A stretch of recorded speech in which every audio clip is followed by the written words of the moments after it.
Como eu, que sou do segmento pentecostal, mas eu tenho uma amplitude muito maior para falar com meus membros, porque eu que ensino, sou eu que falo, sou eu que lido diretamente com ele, eu queria falar o seguinte, perguntar o seguinte: como fazer, entre aspas, uma nova reforma neste meio? Olha, eu não creio que a gente deva buscar uma nova reforma. Como eu não creio que nunca se deva buscar uma reforma, porque Jesus não foi um reformista. O reformista é aquele que tenta aproveitar tudo o que foi feito antes para continuar.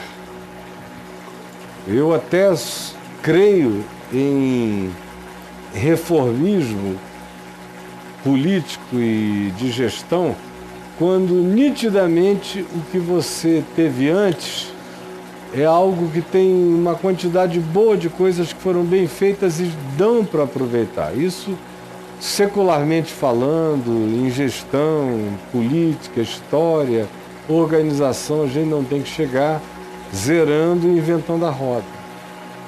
Com Jesus e com o Evangelho, no entanto, é diferente. Você não lembra de Jesus dizendo em João 10 que todos os que vieram antes de mim eram ladrões e salteadores? Sim. Jesus mesmo não ficou tentando fazer aproveitamento. Os profetas, que ele nitidamente se identifica com os profetas, todos os profetas, todos foram seres marginalizados pela religião, exceto Isaías em termos e em certos tempos, porque dependendo do humor político ele era perseguido ou dependendo da necessidade real ele era chamado para ajudar. Mas nenhum profeta teve honra na sua própria casa, nem entre os seus. Quem disse foi Jesus. Todos eles foram marginais da religião.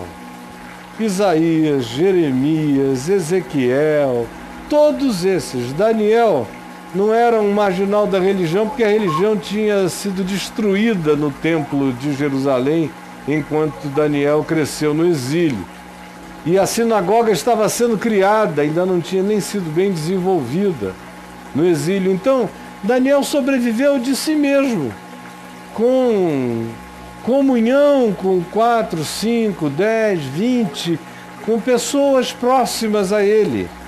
Mas não havia nem a referência da religião. Os outros todos, como Amós, que era um boiadeiro, o Oséias, que era um cara totalmente não recomendável, um padeiro, casado com uma mulher que o traía com todo mundo o dia inteiro. Ou um profeta como Jonas, é um cara que é a anti-mensagem. E a Bíblia o inclui ali para dizer, olha, cuidado, e vejam como alguém pode se tornar idólatra político-ideológico tão grande que vai contra o amor de Deus pelo inimigo dele.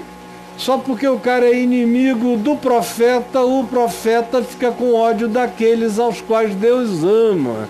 No caso, também os ninivitas. Todos esses profetas foram marginais do status quo. O próprio Zacarias, o Malaquias, batendo de frente com o templo, com os sacerdotes, chamando de falsos pastores o tempo todo. E aí vem Jesus, e Jesus nos diz que a gente não deveria buscar aproveitar nada do que tinha vindo antes.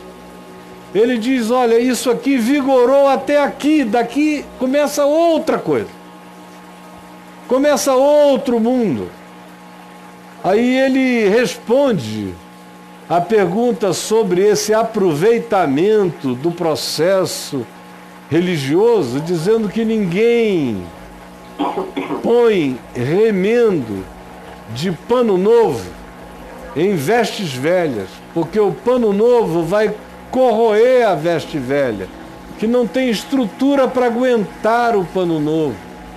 Também ninguém põe vinho novo em odres de couro, de cabra, que já tinham sido usados com outros vinhos, porque o couro fica alterado e viciado pela presença vinagrada do vinho que carregou durante tempo. Se você puser o vinho novo ali, ele estraga o vinho novo.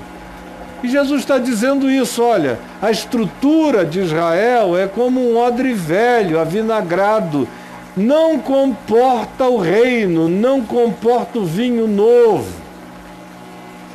E por isso, eu não reformo, eu não busco reforma. Cada geração tem que buscar a sua renovação. Cada geração tem que ter o seu encontro com a cruz e com a ressurreição. É isso que vai mudando, é isso que pode mudar. Se cada pessoa que se converter tiver um encontro com Jesus mesmo, segundo o Evangelho, com o significado da cruz mesmo, está consumado, e for possuído pela alegria e pelo fator pulsante da ressurreição para viver com intrepidez, ninguém precisa escrever teses e afixar em nenhuma catedral, como Lutero, até porque esse tempo passou. Hoje em dia, uma tese fixada numa catedral não tem muito significado mais. Hoje, as teses são todas jogadas nos murais das plataformas de internet. E quem quiser crer, creia. De modo que nós nunca mais teremos uma reforma protestante. A reforma protestante foi filha daquela ocasião do século XVI, daquela conjuntura política, social e econômica, dos interesses políticos de separação de príncipes e principados europeus que queriam sair da jurisdição do peso e da dominação católica. Então Lutero se tornou também convenientíssimo para aquele rompimento, de modo que houve uma conjunção de fatores no mundo que já nem existe. No nosso, isso já nem é mais possível. Cada um pega como você está pegando, seu pai, não é? Seu pai, 30 e tantos anos dizendo certas coisas com toda sinceridade. Aí um dia ele começou a ouvir com a mesma sinceridade o Evangelho, e ele foi vendo e os olhos dele se abriram quando ele passou a ver tudo a partir de Jesus, a chave hermenêutica. Aí ele sai do processo e começa a ajudar pessoas da maneira que o coração dele se sente livre fazendo e com alegria. E alcançou você. Você que ainda está na instituição e não tem nenhum problema. Paulo, em todo lugar que chegava, ele ia primeiro à sinagoga. Se a sinagoga o acolhia um sábado, 2 sábados, 3 sábados, ele ia. O problema é que na maioria das vezes, no primeiro sábado já o expulsavam, no segundo já o maltratavam. Onde ele ficou mais tempo indo a uma sinagoga falar, sem que fosse perseguido e apedrejado, durou 3 meses. Depois disso, eles se inimizaram contra o que Paulo ensinava. Então, a minha opinião é que ninguém tem que sair de lugar nenhum, enquanto você, em qualquer lugar, pode pregar, ensinar e dizer o que o Evangelho é. Enquanto eles estiverem te ouvindo, como numa boa sinagoga, se ouve com paciência, se pondera e alguns se convertem, a gente vai ficando.